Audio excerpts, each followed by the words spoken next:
Si Pilosopo Tasio ay dating Don Anastasio. Siya ay laging laman ng lansangan at walang tiyak na direksyon ang kanyang paglalakad.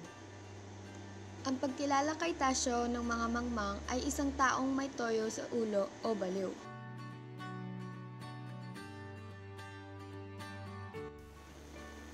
Anak siya ng mayaman, pero dahil sa katalinuhan niya, ay pinahinto siya sa pag-aaral. Natatakot kasi ang kanyang ina na dahil sa pagtatamo niya ng higit na mataas na kaalaman, ay baka kalimutan niya ang Diyos. Isa pa, gusto siyang magpari ng kanyang ina. Pero hindi niya ito sinunod at sa halip ay nag-asawa na lamang siya. Ngunit, pagkaraan ng isang taon ay namatay ang kanyang asawa. Nang araw din na iyon, ay dumalaw siya sa libingan upang hanapin ang puntod ng kanyang asawa. Kahit na may babala na darating ang unos, masaya pa rin si Tasio. At ito ang kanyang diretsyong sinabi.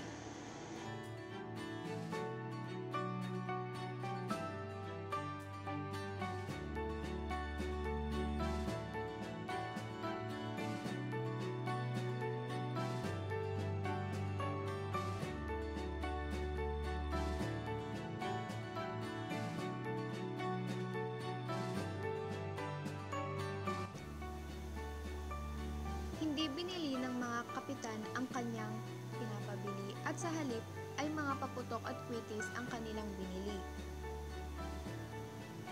At binayaran ang bawat dupikal ng kampana. Gayong sa agham ay mapanganib ang tugtog ng mga batingaw kapag natulog. Iniwanan ni Tasio ang kausap at nagtuloy sa simbahan. Inabutan niya ang dalawang bata sa pagsasabing ipinaghanda sila ng kanilang ina ng hapunang pangkura. Ngunit tumanggi naman ang mga bata. Pagkatapos sa simbahan ay nagtuloy siya sa bahay nila Aling Doray. Nakita niyo po ba si Ibarra? Oo, nakita ko siya bumaba sa karwahe. Sa pag-uusap ay nabanggit ni Aling Doray ang tungkol sa purgatorio. Sabi naman ni Tasio ay hindi siya naniniwala doon, ngunit iyon daw ay mabuti. Pagkway, nagpaalam na siya, palakas ng palakas ang buhos ng ulan, ito ay sinasalita ng matatalim na kidlat at kulog. Nakataas pa ang kanyang dalawang kamay at nagsisisigaw habang naglalakad papalayo sa mag-asawa.